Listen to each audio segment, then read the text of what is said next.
Hello my dear student.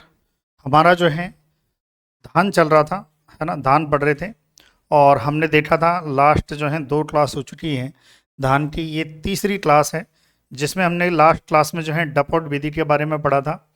और अब हम देखेंगे नर्सरी में पौध संरक्षण। देखिए, पहले तो इस बात को समझते हैं कि नर्सरी में पौध संरक्षण का मतलब क्या है। कि हमें जो हमारी जो नर्सरी में जब बीज अंकुरित होता है, तो जो अंकुरित बीज होता है उसके बाद जो प्लांट बनता है, छोटा सा जो प्लांट रहता है, उसे हम कहते हैं पौध। यानी कि नर्सरी में हम ये कह सकते हैं कि हम क्या तैयार करते हैं, पौध तैयार करते हैं। उस पौध का संरक्षण का मतलब ये है कि कवकों से, बीमारियों से जो है, इसके अलावा जो है कीटों से बचाना ही क्या कहलाता है, पौध संरक्षण कहलाता है। जिसमें हम इसके अलावा पौध संरक्षण में जो है उर्वरक देना, ये भी पौध संरक्षण में आएगा। तो अब यहाँ पर हम देख लेते हैं खाद एवं उर्वरक, है ना। खाद एवं उर्वरक धान की अच्छी पैदावार के लिए प्रति हेक्टेयर 80 से 120 केजी नाइट्रोजन जो है प्रति हेक्टेयर आपको देनी है। 40 से 60 केजी फास्फोरस आपको देना है और 30 से 40 केजी जो है पोटास यानी कि के नाइट्रोजन आपको देनी है। क्लियर है यहाँ तक। तो अगर आपसे पूछा जाए कि आपसे डायरेक्ट क्वेश्चन आ जाए, आपके 8 नंबर में 2 नंबर में क्वेश्चन आ जाए कि खाद या उर्वरक धान के लिए एनपीके कितना दिया जाता है, तो नाइट्रोजन जो दी जाती है वो 80 से 120 केजी दी जाती है। फास्फोरस जो है 40 से 60 केजी दी जाती है और पोटास जो है 30 से 40 केजी दी जाती है। धान की रोपाई के 7 से 10 दिन बाद खेत में नील हरे शैवाल ब्लू ग्रीन एलगी 15 केजी प्रति हेक्टेयर देने से 20 केजी नाइट्रोजन की बचत होती है। इसका मतलब समझिए कि आपने सबसे पहले क्या किया, आपने नर्सरी लगाई। उस नर्सरी से आप क्या करोगे, मुख्य जो खेत होता है, मुख्य जो खेत है जिसमें आपको क्या करना है, रोपण करना है। आपने क्या किया, इस नर्सरी से जो पौध थी उसका रोपण आपने मुख्य खेत में कर दिया। ये बात हमने जो है नर्सरी विधि में देख ली थी। अब क्या करते हैं, जब आपने रोपण किया उसके 7 से 10 दिन बाद, क्या कह रहा है, 7 से 10 दिन बाद जब आपने क्या किया, मुख्य खेत में रोपण कर दिया। क्या कर दिया लाड लो, मुख्य खेत में जब रोपण कर दिया तब उसके 7 से 10 दिन बाद आप क्या करो, नील हरित शैवाल क्या कर दो, नील हरित शैवाल और कितना भाई, 15 केजी प्रति हेक्टेयर। कितना, 15 केजी प्रति हेक्टेयर आप इस खेत में क्या करो, आप डाल दो। दोबारा बोल रहा हूं, जब आपने नर्सरी से मुख्य खेत में पौध को रोपित किया, रोपण किया, उसके 7 से 10 दिन बाद आप क्या करो, मार्केट में भी मिल जाती है, या बहुत से जो हैं जो किसान हैं वो नील हरित शैवाल की जो है खेती करते हैं, नील हरित शैवाल को उगाते हैं। नील हरित शैवाल क्या है, एक प्रकार का हम कह सकते हैं कि प्लांट जैसा ही पार्ट रहता है, शैवाल जिसे कहते हैं। और ये नील हरित शैवाल जो है कितना आपको लाना है, 8 हेक्टेयर के हिसाब से 15 केजी आपको क्या करना है, नील हरित शैवाल किसमें डाल देना है, इस मुख्य खेत में डाल देना है। अब मुख्य खेत में आपको पता है कि भाई, मुख्य खेत में आपको पता है धान के खेत में पानी हमेशा भरा रहता है।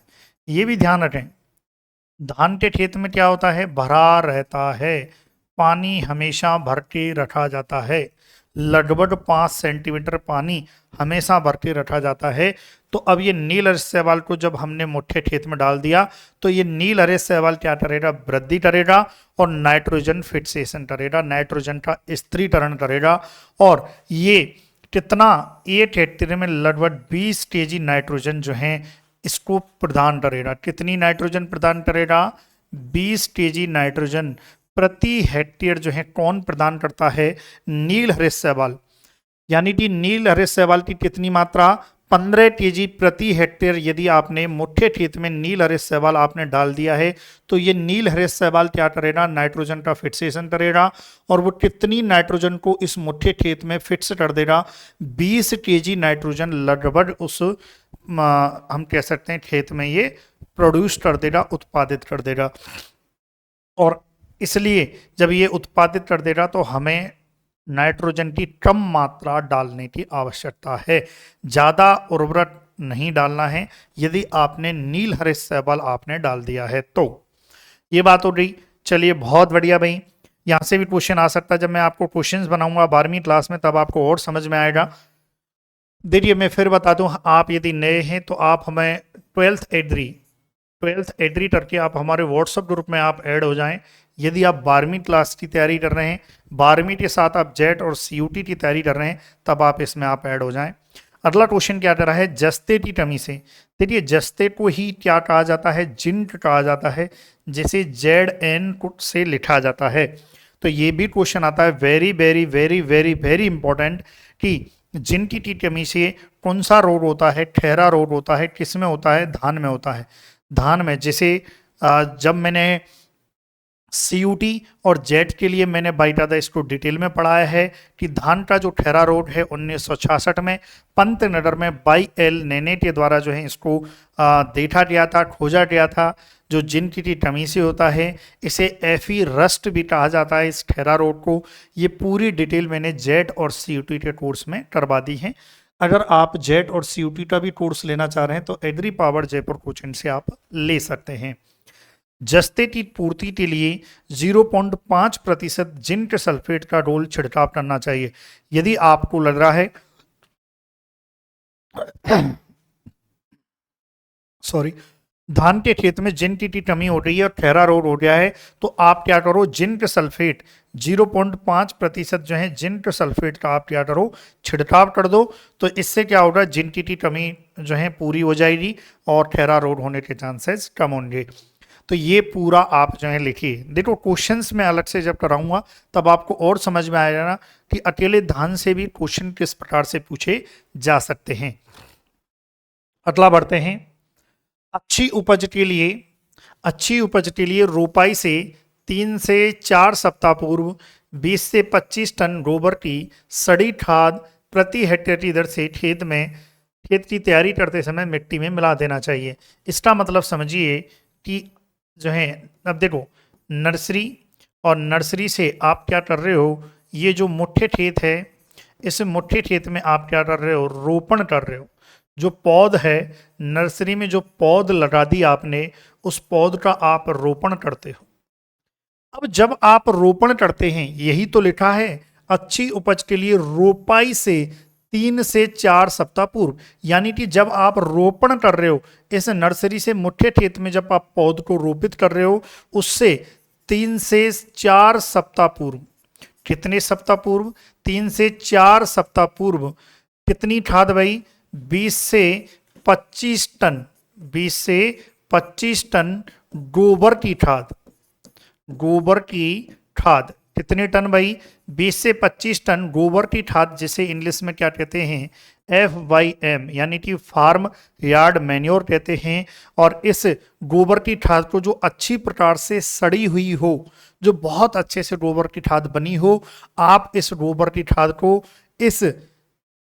ये मान लो मुठ्ठे खेत कितना है, 8 हेक्टेयर है, तो इस 8 हेक्टेयर में 20 से 25 टन प्रति हेक्टेयर जो है गोबर की खाद आप इसमें डाल दो। कब डालनी है गोबर की खाद मुठ्ठे खेत में, ये जब डालनी है जब आप नर्सरी में आपने पौध तैयार की और पौध को आप रोपित कर रहे हो उससे 3 से 4 सप्ताह पूर्व। इसका मतलब यह है कि नर्सरी जब आप बना रहे हो उस टाइम पर ही आप क्या करो, मुठ्ठे खेत में गोबर की खाद को आप डाल दो, ताकि गोबर की खाद को मिट्टी में मिलने में भी काफ़ी समय लगता है, 3 से 4 सप्ताह अच्छे से मृदा में मिलने में लगते हैं। इसलिए जो है ये भी अपने को करना है। खाद उर्वरक में ही आएगा भाई, ये सब क्या है, ये भी भाई गोबर की खाद क्या है, गोबर की खाद एक कार्बनिक खाद है। क्या है, कार्बनिक खाद है ना, ये ध्यान रखें, क्या है, कार्बनिक खाद होती है। चलिए अब आगे बढ़ते हैं। ये कर दिया हमने, क्या किया है, यदि आपसे लिखने को आ जाए कि खाद और उर्वरक के बारे में लिखो तो आप लिख लोगे। अब आ जाते हैं सिंचाई पर, है ना, सिंचाई पर आ जाते हैं। तो देख लेते हैं कि कुल जलती, देखिए सिंचाई के बारे में मैं बता चुका हूं, 90 से और 250 सेंटीमीटर क्या होती है, जलमान होती है। अगर आपसे जेट या सीयूटी परीक्षा में आपसे पूछ लिया जाए कि धान की जलमान कितनी होती है, हालांकि इसको चैप्टर नंबर 3 में जो है पढ़ेंगे हम, मतलब पढ़ा दिया गया है, और ये 90 से 250 जो है सेंटीमीटर, इसी को यदि एमएम में लिखते हैं तो 900 से 2500 मिलीमीटर में लिखते हैं। ये भी हम लिख सकते हैं। ये क्या होती है, धान की जलमान होती है। इसका मतलब पूरी की पूरी जब से फसल आपने बोई है और जब तक आप फसल को काट रहे हो तब तक आपको क्या करना होगा, जो है इतना पानी की आवश्यकता पड़ेगी। चलिए आपकी पुस्तक में जो लिखा है वो देख लेते हैं। कुल जल आवश्यकता का करीब 40% पौधे के स्थापित होने से टल्ले फूटने तक की क्रिया समाप्त होने तक, 50% बाली निकलने से दानों में दूध भरने की क्रिया तक समाप्त होने तक, 10% फसल की पट्टड़ तैयार होने में लगता है। यानी कि देखिए, जितना भी जल है, इस जल को हम मान लेते हैं कि 100%, कोई भी जो है फसल के लिए जितना भी जल की आवश्यकता होती है वो 100% जल है। इस 100% जल में धान में यदि बात करें तो लगभग जो है 40% जो जल है, 40% जल की आवश्यकता हमें कहाँ पर पड़ रही है, जो है पौधे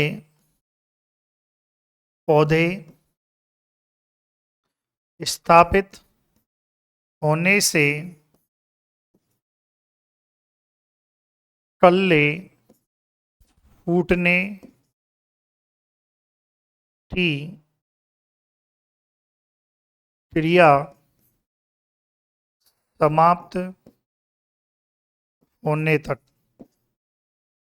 आप देख सकते हैं कि जितना भी जल है, तो जल हमें कितना भाई, 900 से 2500 मिलीमीटर इतना जल है। इस जल का 40% जल तो आवश्यकता पड़ती है पौधे को। पौधा इस जल की आवश्यकता जो है पौधे के स्थापित होने, मतलब जो है पौधे को जब रोपित किया जाता है उस टाइम पर से टल्ले फूटने की क्रिया समाप्त होने तक जो है उपयोग होता है। इसके अलावा 50% जो जल है वो बाली निकलने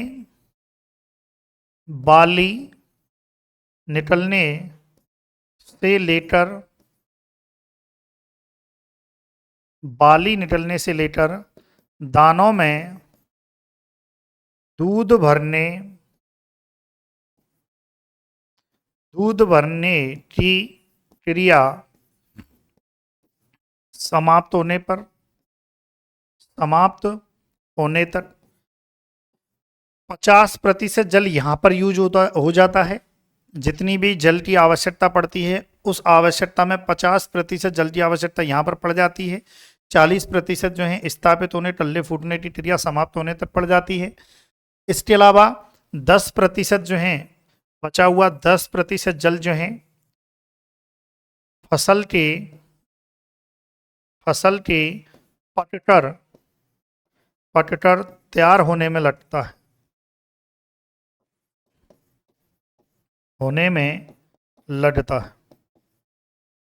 देखिए हमारा 12वीं कृषि विज्ञान का जो कोर्स है वो मात्र 2500 रुपये में, 2500 रुपये में आपको राजस्थान बोर्ड कृषि संकाय का जो है कोर्स आपको मिलेगा, जिसमें हम अच्छे से वीडियो लेक्चर, जिस प्रकार से आप देख रहे हैं इस प्रकार से हम वीडियो लेक्चर रिकॉर्ड करते हैं।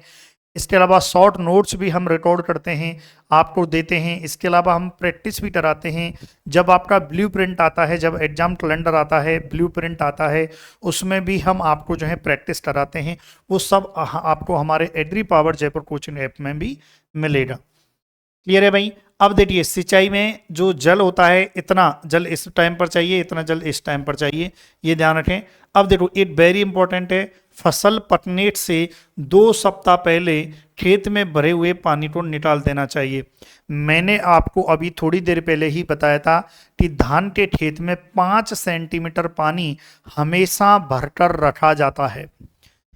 फसल के रोपित करने से, पौध के रोपित करने से लेकर फसल के पकने तक खेत में पानी को भरकर रखा जाता है। कब निकाला जाता है? जब फसल पकने से 2 सप्ताह पहले खेत में भरे हुए पानी को निकाल देना चाहिए। ये भी खास बात है, जब आपको पता चल जाए कि फसल पककर तैयार होने वाली है तो आप क्या करो, 2 सप्ताह पहले ही आप पानी को उस खेत से निकाल दो। क्लियर है? जिसे हम जो है ड्रेनेज कहते हैं ना, ड्रेनेज कहते हैं, वाटर ड्रेनेज कहा जाता है। चलिए भाई, तो ये आप लिखिए, है ना। उम्मीद है आपको समझ में आ रहा होगा। आप हमारे इस नंबर पर व्हाट्सअप, इस नंबर पर आप हमारे 12वीं क्लास के, जेड क्लास के, सीयूटी क्लास के जो है व्हाट्सअप ग्रुप में आप ऐड हो सकते हैं। चलिए नोट डाउन कीजिए, फिर आगे बढ़ते हैं। फिर देखते हैं इंटरक्रॉपिंग, अंतरा कृषि। इस अंतरा कृषि शब्द को समझते हैं कि आपने जब फसल को रोपित किया या आपने जब फसल को बोया और बोने के बाद आपने फसल की कटाई की, क्या की? कटाई की। इस कटाई और इस फसल के बोने के मध्य जो भी क्रिया की जाती है, क्या कह रहा हूं, आपने जब फसल को या तो रोपित किया है नर्सरी विधि में या आपने सीधे तौर पर बीज को बोया है, तब से लेकर कटाई करने के बीच में जो भी आप इस फसल में क्रियाएं, आप जो भी क्रियाएं करते हो, उन क्रियाओं को अंतरा कृषि कहा जाता है। क्या कहा जाता है? अंतरा कृषि कहा जाता है। मतलब फसल के बोने या रोपित होने से लेकर फसल की कटाई तक के मध्य के बीच में जो भी फसल से संबंधित क्रियाएं की जाती हैं या मृदा से संबंधित जो भी क्रियाएं की जाती हैं, उन क्रियाओं को अंतरा सस्य या अंतरा कृषि कहते हैं। जैसे जैसे हो सकता है कि कोई भी जो है खरपतवार लग गया है तो खरपतवार निकालना, हो सकता है उर्वरक, आपको जरूरत है उर्वरक डालने की, उर्वरक डालना, हो सकता है कोई बीमारी लग गई है, उस बीमारी का निदान करना, उसके लिए जो है बीमारी के इलाज के लिए जो भी कुछ डाला जाता है, केमिकल रसायन डाले जाते हैं, वो सब अंतरा कृषि में आएगा। कोई भी कुछ भी, धान की फसल में तो जनरली निराई गुड़ाई नहीं करते हैं क्योंकि पानी भरा रहता है, लेकिन वो भी अंतरा कृषि में आता है यदि दूसरी फसल की बात करें तो ये सब कुछ जो है। इसके अलावा खरपतवार नाशी का छिड़काव करना, कवक के द्वारा होने वाले रोगों के निदान के लिए कवकनाशी का छिड़काव करना, धान की फसल में लगने वाले कीटों को नियंत्रित करने के लिए कीटनाशी का छिड़काव करना, ये सभी क्रियाएं जो हैं किस में आती हैं? अंतरा कृषि में आती हैं। तो अब देख लेते हैं इसको। घास कुल के खरपतवारों की रोकथाम के लिए बुवाई रोपाई के 2 से 3 दिन बाद के अंदर प्रोटीलाक्लोर का प्रति हेक्टेयर 20 पायरिक्लोरेट सोडियम 80 ml, फिनोक्साप्रोटप पीथाइल 500 ml के अंदर जो है प्रति हेक्टेयर का छिड़काव करना चाहिए। ये क्या कहना चाह रहा है? ये कहना चाह रहा है कि भाई कोई भी खरपतवार है, कोई भी खरपतवार है और वो किस कुल का है? घास कुल का है। घास कुल मतलब ग्रेमनी कुल। कौन सा कुल? ग्रेमनी, जिसे पोएसी कहा जाता है। यदि उस कुल का कोई खरपतवार है तो इस कुल के खरपतवार के लिए आपको खरपतवार नाशी छिड़कना है। तो ये आपको जो है खरपतवार नाशी कौन कौन से नाम है? 8 खरपतवार नाशी, 2 खरपतवार नाशी और 3 खरपतवार नाशी, ये इनका छिड़काव करना चाहिए। अब यहाँ से भी क्वेश्चन आता है कि धान की फसल में खरपतवार को नियंत्रित करने के लिए किसी 8 खरपतवार नाशी का नाम लिखो। तो आपको क्या करना है? कोई भी एक खरपतवार नाशी का नाम याद कर लेना है ना। और जनरली यही खरपतवार नाशी सब में लगभग रिपीट हो जाते हैं। तो आपको यदि पूछा जाए तो ये सब क्या है? खरपतवार नाशियों के नाम हैं। इसी प्रकार से चौड़ी पत्ती वाले खरपतवारों के लिए बुवाई रोपाई, अब देखिए घास कुल के खरपतवार हैं उनके लिए तो ये खरपतवार नाशी। अब यदि चौड़ी पत्ती वाले खरपतवार हैं तो इसके लिए क्या है? 2 से 3 दिन के अंदर पायरो जो सल्फ्यूरॉन या 20 से 25 दिन के भीतर क्लोरीम्यूरॉन इथाइल, मेड सल्फ्यूरॉन मिथाइल या 240,000 ml 25 से 30-35 दिन के भीतर अंदर प्रति हेक्टेयर छिड़काव करना चाहिए। इसका मतलब ये है कि आपको यहां पर दो वो दिए गए हैं। चलिए यहां पर जो है भाई खरपतवार नियंत्रण, खरपतवार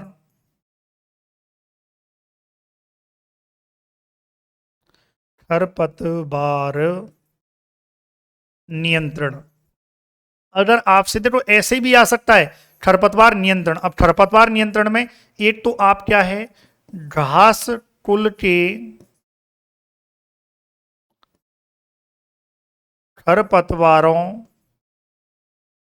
का नियंत्रण, ऐसे आप टेबल बना लो ताकि आपको याद हो जाएगा। और ऐसे ही यहां पर बना लो भाई चौड़ी पत्ती वाले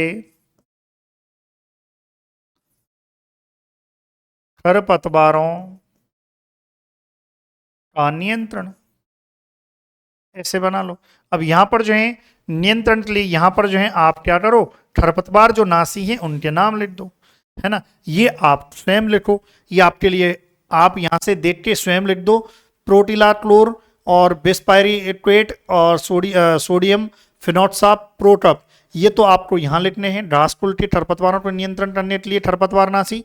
और यहां पर जो है चौड़ी पत्ती वाले खरपतवारों को नियंत्रण के लिए खरपतवार नासी, खरपतवार नासी, ये आप यहां लिख लो। यहां से देखते तो आपकी ये टेबल को आप कंप्लीट कर लो आपकी कॉपी में, आपकी कॉपी में इस टेबल को कंप्लीट कर लो ताकि याद करने में आसानी होगी, है ना। भाई याद करने में आप भले ये डिजिट मत लिखो, आप तो केवल इनके नाम लिख लो। फिर तो भाई बना के आप हेटोलॉजी के आधार पर ये भी कह सकते हो भाई ये 250 ml 80 ml 250 ग्राम प्रति हेक्टेयर, ऐसे कुछ भी बना के आप लिख दो तो भी काम हो जाएगा। लेकिन आपको नाम याद होना चाहिए कि घासकुल के खरपतवार नासियों का नियंत्रण और चौड़ी पत्ती वाले खरपतवारों का नियंत्रण के लिए खरपतवार नाशी कौन सा यूज किया जाता है। हो गया यहाँ तक, तो खरपतवार नियंत्रण वाला टॉपिक आपका कंप्लीट है।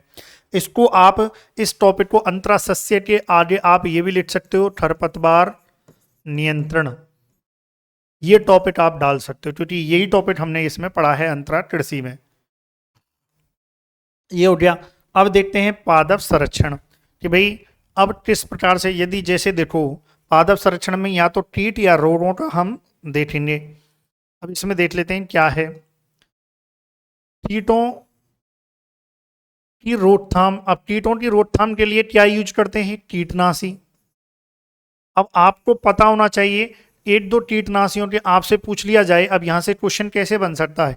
पहला क्वेश्चन तो यही बन सकता है, पहला क्वेश्चन क्या बन सकता है, धान के कीटों के नियंत्रण के लिए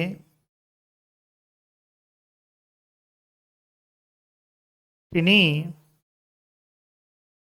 दो कीटनाशों कीटनाशी किन्हीं दो कीटनाशी के नाम लिखो। अब कोई भी जो है आपको दो नाम लिखने हैं, कोई भी जो याद हो वो लिख देना।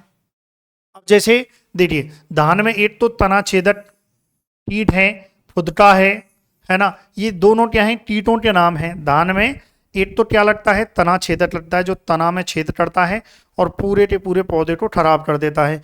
एक फुदका लगता है जो इसको जो है खाता है, धान को खाता है ना। के नियंत्रण के लिए कार्बोफ्यूरॉन 3% टर्न, एक तो ये आपको यूज करना है कार्बोफ्यूरॉन 3% जो है टर्न के। इसके अलावा फॉरेट 10% टर्न। इसके अलावा 15 kg प्रति हेक्टेयर की दर से छिड़कें, ये देखो लिखा हुआ है। यानी कि कार्बोफ्यूरॉन जो कि 3% का टर्न है, यानी कि ये, अब ये क्या चीज है, बोले सर ये क्या है, ये 3% टर्न क्या है, इसका फॉर्मुलेशन है। इसका क्या है, फॉर्मुलेशन। फॉर्मुलेशन होता है मतलब भाई ये किस रूप में मिलता है, टर्न के रूप में मिलता है। और जो 3% का मतलब है कि भाई 3% इसमें कार्बोफ्यूरॉन टाइप की मात्रा जो है रहती है ना। तो ये फॉर्मुलेशन जो है, इस फॉर्मुलेशन वाला, अब इसमें ये कार्बोफ्यूरॉन क्या है, ये किसका नाम है, कीटनाशी का। और फॉरेट भी क्या है, कीटनाशी का। फॉरेट की कितनी मात्रा 15 kg प्रति हेक्टेयर, कार्बोफ्यूरॉन की 20 kg प्रति हेक्टेयर मात्रा को आपको छिड़काव करोगे। तो छिड़काव करने से क्या होगा, धान में लगने वाले तनाछेदक और फुदका जो कीट होते हैं इनका नियंत्रण हो जाएगा। अब जैसे यहाँ पर उत्तर आप लिखना चाहें तो लिख सकते हैं कार्बोफ्यूरॉन। देखो कीटनाशी के नाम लिखे हैं तो इसकी मात्रा लिखने की जरूरत नहीं है। तो एक तो कार्बोफ्यूरॉन, दूसरे क्या है फॉरेट, फॉरेट ये लो, ये उत्तर हो गया। इसी प्रकार से जैसे और कौन सा है, और कौन सा कीट है भाई, इसमें डंडीबग और थ्रिप्स ये भी कीट है ना। अब इसके नियंत्रण के लिए एंडोसल्फान 35EC, ये एंडोसल्फान भी क्या है, एंडोसल्फान भी कीटनाशी है। 500 ml को 600 लीटर पानी में मिलाकर रोपाई के 30 से 35 दिन बाद 2 से 3 सप्ताह के अंतराल पर आवश्यकता अनुसार 2 से 3 बार छिड़कें। यानी कि ये कहना चाह रहा है कि आप क्या करो, एक बीटर ले लो, इसमें कितने पानी भर दो, 600 लीटर पानी आप डाल दो। 600 लीटर पानी आपने ले लिया एक जो है टंकी में, ये कोई टंकी है, इसमें 600 लीटर पानी आपने ले लिया। इसमें आप क्या करो, 500 ml क्या डाल दो, 500 ml क्या डाल दो, एंडोसल्फान डाल दो। क्या डाल दो, एंडोसल्फान। मतलब आपने 600 लीटर की कोई टंकी ली, उस टंकी में 600 लीटर आपने पानी भर दिया। क्या भर दिया, पानी भर दिया। इस 600 लीटर पानी में एंडोसल्फान की कितनी मात्रा डाल दी, आपने 500 ml मात्रा इस टंकी में, जो कि कितनी है भाई 600 लीटर पानी है, इसमें 500 ml मात्रा आपने डाल दी। अब डाल दी, अब आपका जो है ये घोल बन गया। अब इसको आपको क्या करना है, खेत पर स्प्रे करना है। तो ये कब करना है, 30 से 35 दिन बाद, जब आपने रोपाई की है। तो रोपाई के 30 से 35 दिन बाद आपको क्या करना है, इसको छिड़कना है। जो फसल है आपकी, जो फसल है धान की फसल, उसमें जो है इस जो आपने ये घोल बनाया है एंडोसल्फान और पानी से मिलाकर, इस घोल को आपको रोपाई के 30 से 35 दिन बाद क्या करना है, छिड़काव करना है ना। और लगभग जो है फिर आपको छिड़काव जो है 2 से 3 सप्ताह, फिर 2 से 3 सप्ताह बाद फिर छिड़काव कर दो।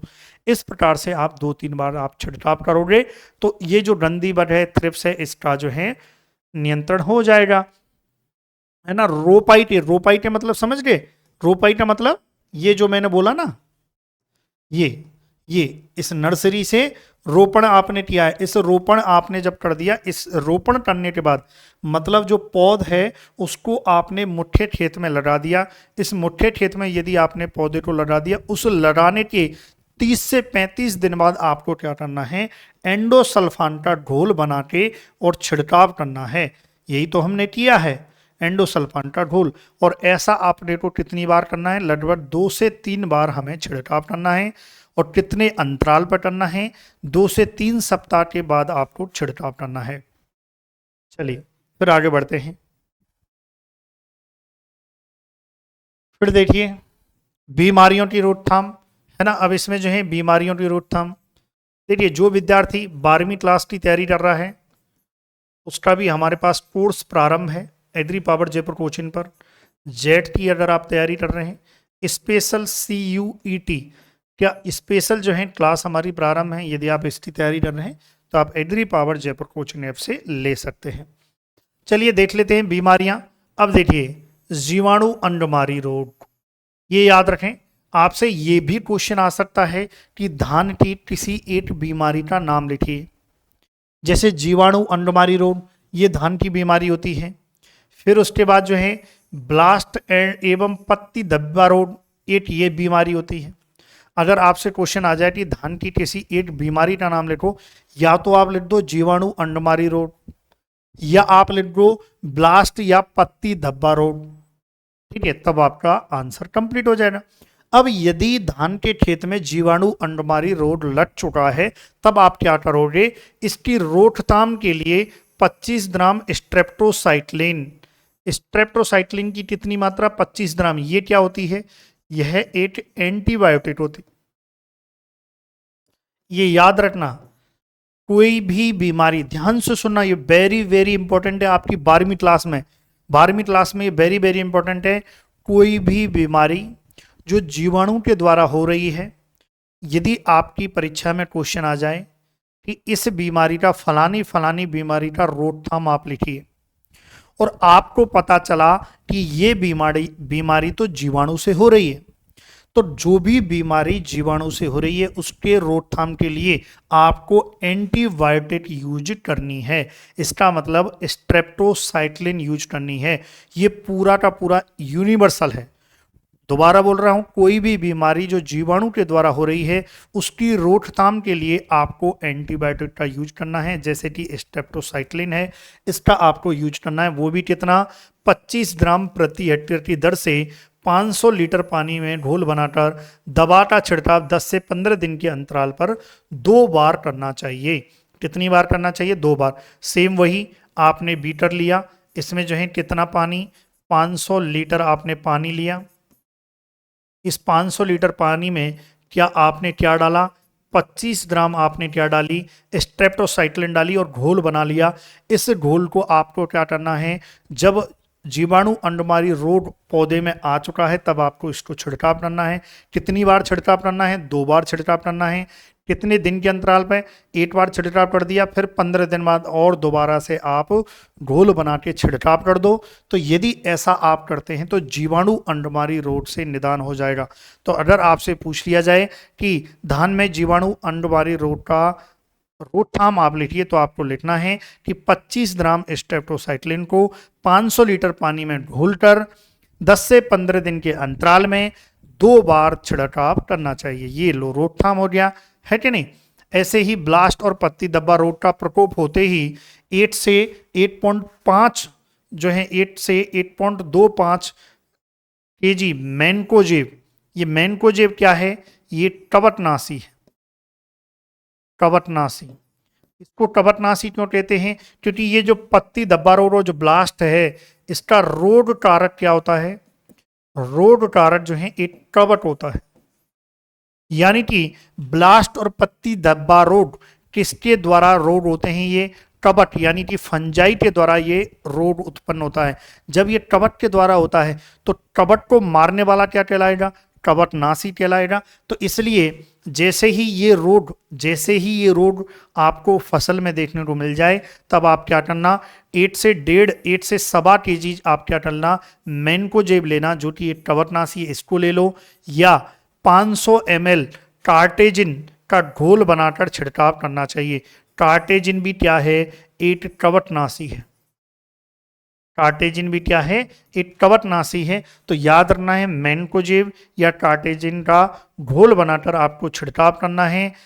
या का मतलब है या तो आप मैनकोजेब का छिड़काव करो, यदि मैनकोजेब का छिड़काव ना कर रहे हो तो आप कार्टेजिन का घोल बनाकर आप छिड़काव कर सकते हो।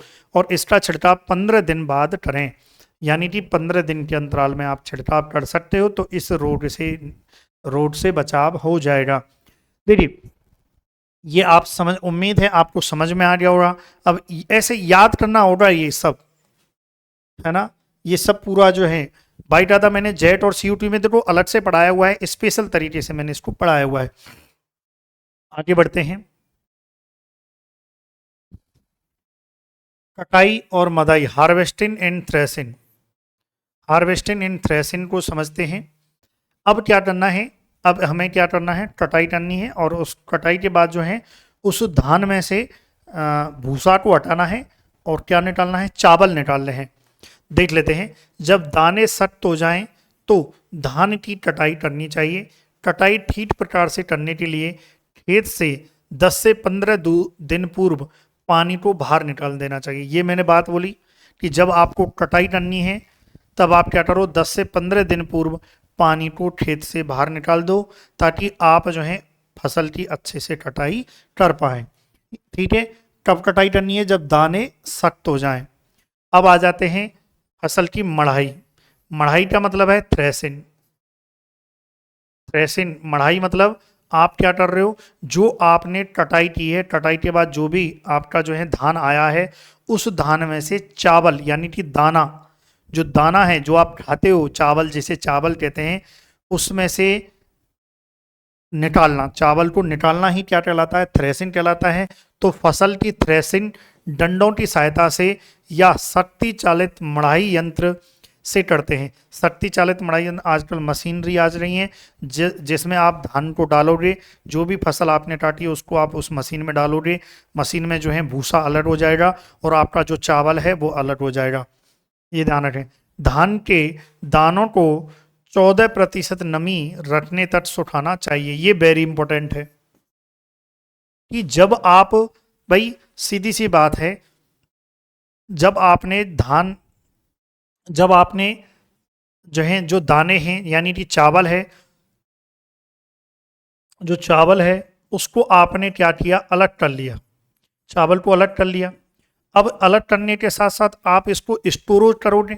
आप देखो चावल जो है प्रत्येक वर्ष के हर महीने और हर दिन आप मार्केट से चावल ले सकते हो। क्या चावल हर महीने नया उत्पादित होता है? हर रोज नया चावल उत्पादित होता है? नहीं ना, चावल तो एक बार ही उत्पादित होता है। अब उत्पादित होता है तो एक बार जब उत्पादित हो गया तो उसको लंबे समय तक आपको क्या करना है? संरक्षित करना है, स्टोर करना है, ताकि वो खराब ना हो, उस पर कोई बीमारी ना लगे। तो इसके लिए जरूरी है आप क्या करो, उस चावल में नमी 14% तक आप रखो। यानी कि आपको जैसे ही चावल को आपने थ्रेसिंग कर लिया, मढ़ाई फसल की आपने मढ़ाई कर ली, तब आप क्या करो, उसको सुखा दो। कब तक सुखाना है? जब तक कि उस चावल में 14% नमी ना रह जाए। धान की कुटाई करने पर चावल व छिलके का अनुपात 2:1 मिलता है। ये वेरी इंपॉर्टेंट है ना, वेरी इंपॉर्टेंट है। जिसे सेलिन प्रतिशत हम कह सकते हैं, एक प्रकार का मिलिन, है ना, मिलिन परसेंटेज भी कहते हैं। कि धान की कुटाई करने पर चावल और छिलका, जो धान होता है, मैंने बताया आपको धान किसे कहते हैं। धान हम कहते हैं जो चावल जो आप खाते हो वो प्लस छिलका, इन दोनों को मिलाकर जो है, इस चावल के ऊपर क्या होता है? छिलका चढ़ा हुआ होता है, तब हम इसे क्या कहते हैं? धान कहते हैं। यदि इस छिलके को हटा दिया जाए तो क्या बनता है? चावल बनता है। क्या बनता है? चावल बनता है। तो हम यहाँ पर यही कहने का है कि धान की जब कुटाई करते हैं तो चावल और छिलके का अनुपात कितना मिलता है? 2:1। यानी कि यदि मान लेते हैं 100 केजी धान है, क्या है? 100 केजी धान है। यदि आपने इसकी कुटाई की, कुटाई करने के बाद चावल कितना मिला? 66 केजी चावल मिला और लगभग 33 केजी आपको क्या मिला? छिलका मिलता है। तो इसी को हम कहते हैं 2:1 में। तो ये भी क्वेश्चन पूछा जाता है कि धान में जब कुटाई करते हैं, धान की कुटाई करते हैं तो चावल और छिलका का अनुपात कितना मिलता है? तो 2:1 मिलता है। पहला क्वेश्चन तो ये भी बनता है। दूसरा क्वेश्चन ये भी बनता है कि धान को कितने प्रतिशत नमी पर सुखाना चाहिए? कितने प्रतिशत नमी तक सुखाना चाहिए? 14% नमी तक सुखाना चाहिए। यदि धान में 14% नमी रहेगी तो इससे क्या होगा? वो जल्दी खराब नहीं होगा, कीटों और रोगों का प्रकोप नहीं होगा। तो ये आपको याद रखना है, वेरी वेरी इंपॉर्टेंट है। कितने प्रतिशत नमी और चावल और छिलके का अनुपात। ये कटाई और वो हो गया। उपज की बात करें तो उपज में देख लेते हैं लाडलो, क्या है? उन्नत किस्मों से 35 से 45 कुंटल धान ऐसे क्षेत्र में, 50 से 60 कुंटल उपज सिंचित क्षेत्र में, ये आपको याद करनी है। और सामान्यतः उपज 25 से 30 कुंटल प्रति हेक्टेयर प्राप्त होती है। ये उपज तो देखो आपको याद करनी है। असिंचित क्षेत्र, ऐसा क्षेत्र जिसमें सिंचाई की आवश्यकता नहीं पड़ती है, और सिंचित क्षेत्र यानी कि ऐसा क्षेत्र जिस पर आपको सिंचाई करनी पड़ती है या सिंचाई आप कर फसल आप प्राप्त करते हैं। तो ये पूरा का पूरा आपका धान कंप्लीट है। मुझे लगता है जितना बेहतर तरीके से मैंने समझाया है, उम्मीद है आपको समझ में आया होगा।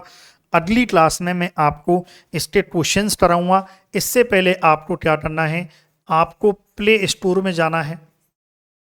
प्ले स्टोर से आपको हमारी जो ऐप है उसको डाउनलोड करना है। ऐप का नाम है एग्री पावर जयपुर कोचिंग, है ना। और इसको आप डाउनलोड करो। हमारा जो है 12वीं 12th का जो कोर्स है वो 2500 रुपये का है। यदि आप जेड का कोर्स लेना चाह रहे हैं, जेड का कोर्स भी 2500 का है, और CUET इसका यदि आप कोर्स लेना चाह रहे हैं तो ये 3500 रुपये का कोर्स है। क्लियर है? चलिए, और दोनों आप कोई भी सिमिलर कोर्स लेना चाह रहे हैं तो आप हमें संपर्क कर सकते हैं ताकि हम आपको डिस्काउंट दे दें। 8824081104 यदि आप इस नंबर पर मैसेज करते हैं, व्हाट्सअप करते हैं, कॉल इन करते हैं, तब हम आपको, यदि आप कोई भी 2 कोर्स आप लेना चाह रहे हैं तो हम आपका, 3 कोर्स लेना चाह रहे हैं तो भी हम आपको डिस्काउंट दे देंगे। तो प्यारे विद्यार्थियों, कैसी लगी क्लास आप जरूर कमेंट करना। अगली क्लास में मैंने जो धान पढ़ाया है इससे क्या क्या क्वेश्चन बन सकते हैं, कैसे कैसे बन सकते हैं, वो मैं आपके सामने प्रस्तुत करूंगा। तब तक के लिए thank you so much for watching video. Thank you so much.